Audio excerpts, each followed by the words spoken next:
ரசூலுல்லாஹ் அடையாளம் காட்டப்பட்ட எந்த ஊரில் யுத்தம் நடக்கவில்லை சொல்லுங்கள்.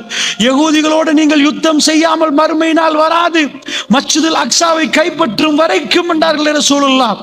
இன்றைக்கு அதுக்கான யுத்தம் ஆரம்பிக்கப்பட்டு விட்டதா? அது நடந்து கொண்டிருக்கிறதா? எங்கள் கையிலே அக்ஸா வந்து அந்த அக்ஸா எங்கள் கையிலே இருக்கும் வரைக்கும் இருக்கிற நேரத்தில் தான் மறுமை நாள் வரும். அப்படி என்றால் அல்லாஹ்வுடைய நல்லடியார்களே, ரசூலுல்லாஹ் சொன்ன துருக்கியிலே அங்கே யுத்தம் ஆரம்பிக்கப்படும், ஷாம்லே அங்கே யுத்தம் ஆரம்பிக்கப்படுகிறது என்றால் கடைசி எப்படி அமையும் தெரியுமா? சிரியாவுடைய படை கான்ஸ்டான்டினோப்பிள் இருந்து அப்படியே வருவார்கள். தஜ்ஜால் வெளியே வந்து விட்டான் என்று சொல்லி கேள்விப்பட்ட உடனே வந்து பார்த்தால் அது பொய்யான செய்தி. அவர்கள் தன்னுடைய குடும்பத்தோடு இருக்கிற நேரம் திடீரென்று ஒரு தகவல் வரும், நிஜமாக தஜ்ஜால் வெளிவந்து விட்டான் குராசான் பகுதியிலே.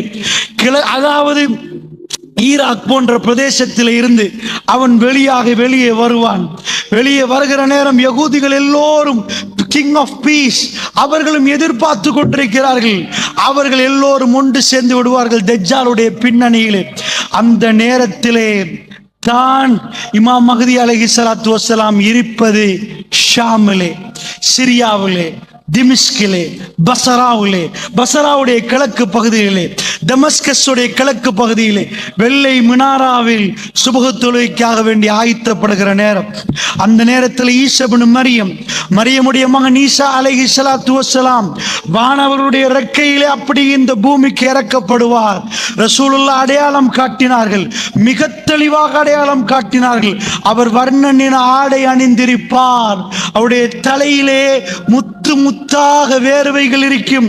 அவர் கொண்டையை சாத்தினால் அப்படியே வேர்வைகள் கீழே கொட்டும் என்றார்கள். தலையை உயர்த்தினால் அது முத்து முத்தாக தெரியும் என்றார்கள். அவர்கள் வந்து பசராவிலே இறங்குவார்கள். இதுவும் ஷாம், அல்லாஹ்வுடைய நல்லடியார்களே, ஷாமிலே இறங்குவார்கள்.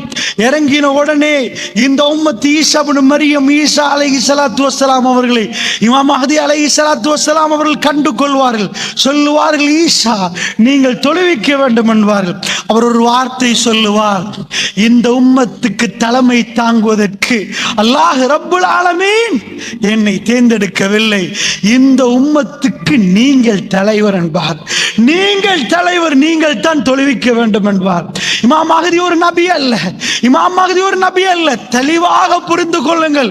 அதிகமானவர்கள் பிழையாக புரிந்திருக்க. அவர் ஒரு ஜனாதிபதி, அவர் ஒரு ஜனாதிபதி, நேர்வழி காட்டப்பட்ட ஒரு ஹலீஃபா.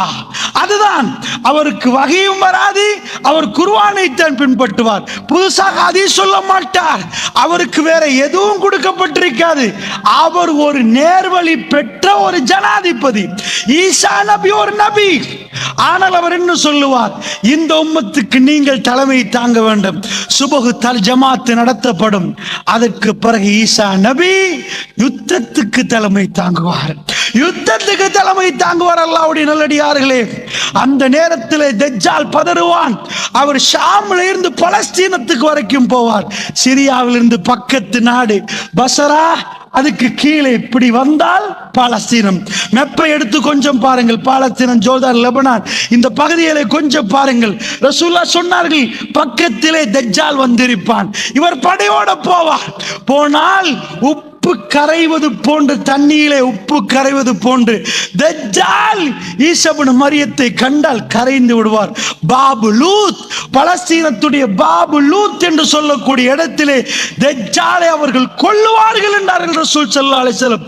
இது கங்கால் மறுமையுடைய நிகழ்வுகளை ரசூலுல்லாஹ் விவரித்தார்.